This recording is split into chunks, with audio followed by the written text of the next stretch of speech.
बहुत समय पहले की बात है। आत्माराम अपनी पत्नी माधुरी के साथ रहता था। ए जी, सुनते हो? देखो तो इस आत्माराम की फसल तो इस बार भी कितनी अच्छी हुई है। हमेशा इसके साथ ही अच्छा क्यों होता है? इस बार तो यह फसल बेचकर राजा ही हो जाएगा। अरे तुम परेशान मत हो, इसको हम राजा नहीं होने देंगे। मेरे जीते जी ये राजा की जिंदगी नहीं जी सकता। आत्माराम बहुत ही मेहनती और ईमानदार इंसान था। आत्माराम दिन भर अपने खेतों में मेहनत से काम करता, लेकिन वही सोहन दिन भर इधर उधर खेत में खाट पर सोता रहता। आत्माराम की मेहनत की वजह से उसके खेत में खूब अच्छी फसल होती थी, जिसके कारण गांव के सारे लोग आत्माराम से जलते थे। सोहन उसका पड़ोसी था। सोहन और उसकी बीवी बहुत दुष्ट एवं ईर्ष्यालु इंसान थे। वह दोनों आत्माराम से बहुत जलते थे।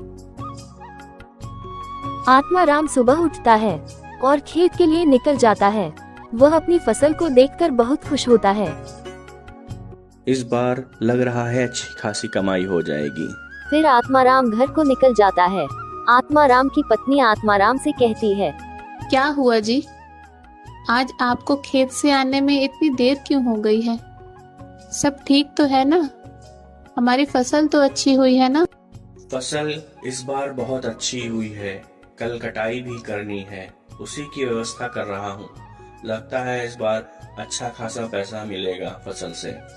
अच्छा जी, अगर इस बार अच्छी खासी कमाई हो जाती है ना, तो हम अपनी बेटी के नाम बैंक में एक एफडी करा देंगे, जिससे भविष्य में उसकी पढ़ाई में मदद हो जाएगी।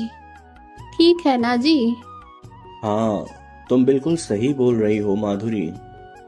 खाना लाओ, बहुत जोर से भूख लगी है। जल्दी सोना भी है आज, क्योंकि कल सुबह 5 बजे खेत जाना है। माधुरी खाना लगा देती है। यह पापड़ और अचार कहाँ से लाई हो तुम? क्या हुआ जी, आपको पापड़ अच्छे नहीं लगे क्या? अरे नहीं, यह पापड़ और अचार तो बहुत स्वादिष्ट हैं। ऐसा मन कर रहा है कि खाता ही रहूं। तुमने बनाए हैं क्या? हाँ जी, मैंने अपने हाथों से बनाए हैं पापड़, और अचार भी मैंने अपने हाथों से बनाया है। अगर आपको अच्छा लगा है तो और ले आती हूँ, और भी पापड़ हैं। फिर खाना खाकर दोनों आराम से सो जाते हैं। जैसे ही सुबह के 5 बजते हैं तो माधुरी की नींद खुल जाती है और माधुरी देखती है कि मौसम बहुत खराब हो गया है। हे भगवान, अब तो हमारी सारी फसल खराब हो जाएगी। सुनिए जी, जल्दी से उठ जाइए, मौसम बहुत खराब हो गया है। जल्दी जल्दी चलिए, हमें फसल के लिए कुछ व्यवस्था करनी पड़ेगी, वरना हमारी सारी फसल खराब हो जाएगी जी। दोनों उठकर जैसे ही खेत के लिए निकलते हैं, तब तक बहुत जोरदार बारिश होने लगती है। बारिश के साथ हवा भी चलने लगती है। ये सब देखकर आत्माराम बहुत परेशान हो जाता है। सुनिए जी, टेंशन मत लीजिए, जो होना था वो तो हो गया। अब हम इसमें क्या कर सकते हैं? जो भगवान की इच्छा, जितने में वो रखे। इधर सोहन मौसम को देखकर बहुत खुश हो जाता है और अपनी पत्नी से कहता है, देखा, मैंने बोला था ना कि वह अमीर नहीं हो पाएगा, और ऐसा ही हुआ। उसकी सारी फसल बर्बाद हो गई। अच्छा जी, इसमें इतना खुश होने की क्या बात है? हम लोगों की भी तो फसल बर्बाद हुई है ना। आपको तो दुखी होना चाहिए। हमने तो अपने खेत में उतना पैसा नहीं लगाया है और ना ही उतनी मेहनत की है, तो इसलिए मुझे तो बहुत खुशी हो रही है कि आत्माराम की सारी फसल बर्बाद हो गई। मेरा तो जब भी इतना फायदा नहीं होता, कम से कम आत्माराम हमसे ज्यादा अमीर तो नहीं बन सकता।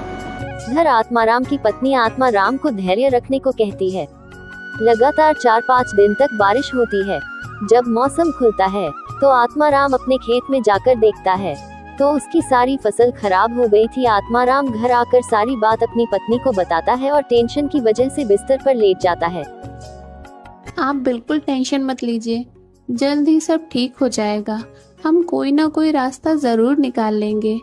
मैं क्या कहती हूँ, मेरे पास एक आइडिया है जिससे हम इस साल का सारा खर्चा निकाल सकते हैं और इससे हमें खेती पर निर्भर भी नहीं रहना होगा। कौन सा आइडिया जो तुम्हारे पास है? मैं समझा नहीं, तुम क्या कहना चाह रही हो? मुझे तो खेती के अलावा कुछ काम भी नहीं आता। क्यों ना हम अचार और पापड़ बनाने का काम शुरू करें। मैं अचार और पापड़ बनाऊंगी और आप गली गली बेच आया करना। क्या पता ऊपर वाले की कृपा से हमारा काम अच्छा चलने लगे।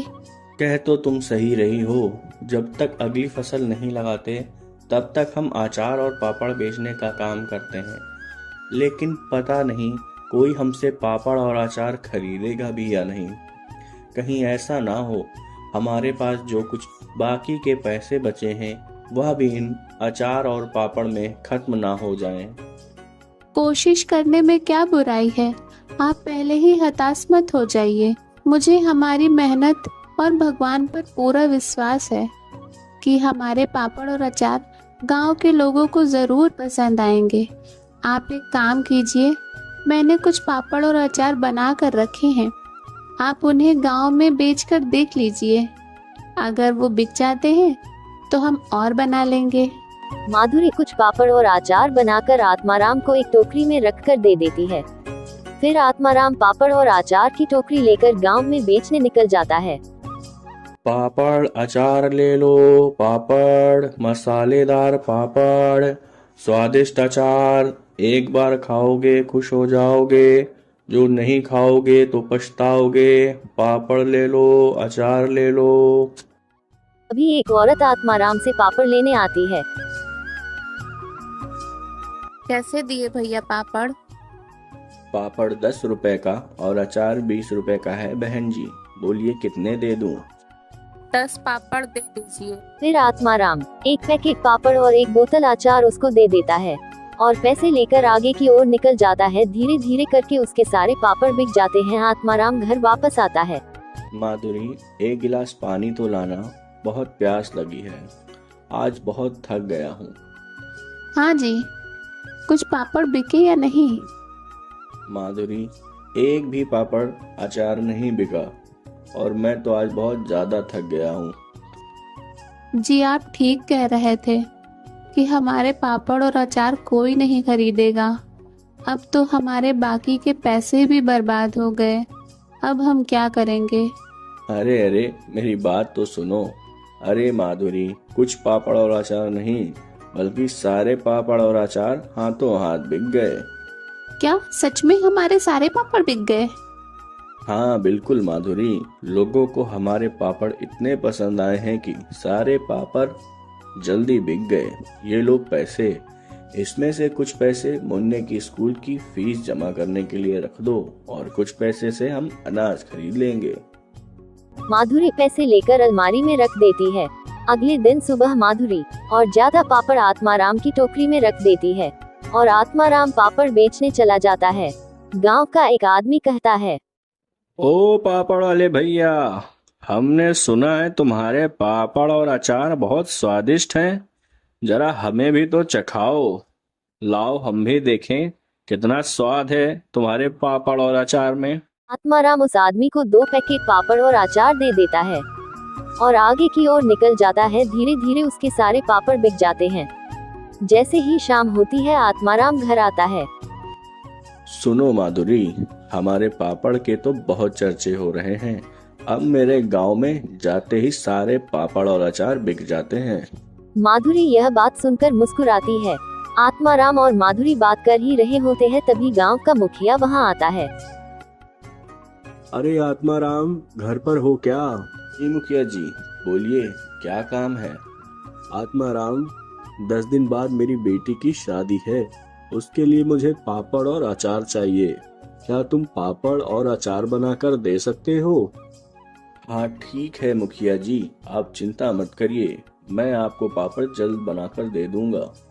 ये सारी बातें सोहन और उसकी पत्नी सुन रहे थे। इसके साथ इतना अच्छा क्यों होता है? मैं ऐसा नहीं होने दूंगा। इसके साथ मैं अच्छा नहीं होने दूंगा। सोहन और उसकी बीवी उसे देखकर जलने लगते हैं और माधुरी पापड़ और अचार कहाँ रखती है, ये सोचते हैं। माधुरी जैसे ही पापड़ बनाकर अपनी किचन में रखकर सोने जाती है, इधर सोहन और उसकी बीवी सारे पापड़ चुरा लेते हैं। जैसे ही सुबह होती है माधुरी पापड़ अचार की टोकरी देखने जाती है तो उसे टोकरी में एक भी पापड़ नहीं दिखता। ये सब देखकर वह सारी बात अपने पति को बताती है। मैं आज मुखिया जी के घर जा रहा हूँ और उनसे बोल दूंगा कि बस मुझे 2 दिन का समय और दे दीजिए। आत्माराम मुखिया के घर की ओर निकल जाता है। मुखिया जी, मेरे घर से किसी ने सारे पापड़ चुरा लिए हैं। आप मुझे बस 2 दिन का समय दे दीजिए, मैं आपको पापड़ बनाकर दे दूंगा। ठीक है आत्माराम, मैं तुमको 2 दिन का समय दे रहा हूँ, लेकिन 2 दिन में मुझे तुम पापड़ और अचार जरूर बनाकर दे देना। हाँ ठीक है मुखिया जी, आप चिंता मत करिए, मैं आपको पापड़ जल्द बनाकर दे दूंगा। सोहन के पड़ोस में रहने वाली मीना सोहन के घर चीनी लेने आती है और उसकी नजर कोने में रखे पापड़ों की टोकरी पर पड़ जाती है और वह सोहन की पत्नी से पूछती है कि बहन, तुम इतने सारे पापड़ कहाँ से लाई हो? तू अपने काम से काम रख, ज्यादा इधर उधर नजर मत मार। मीना वहाँ से चुपचाप निकल जाती है और सीधे माधुरी के घर जाती है और उसे आंखों देखा हाल बताती है। माधुरी यह सारी बात अपने पति को बताती है और कहती आपको मुखिया के घर जाना चाहिए और सारी बात बता देनी चाहिए, हमारी मुखिया जी ही मदद कर सकते हैं। फिर आत्माराम मुखिया के घर जाता है और सारी बात मुखिया को बता देता है। फिर मुखिया अपने नौकर के साथ आता है और सोहन के घर में छानबीन करता है।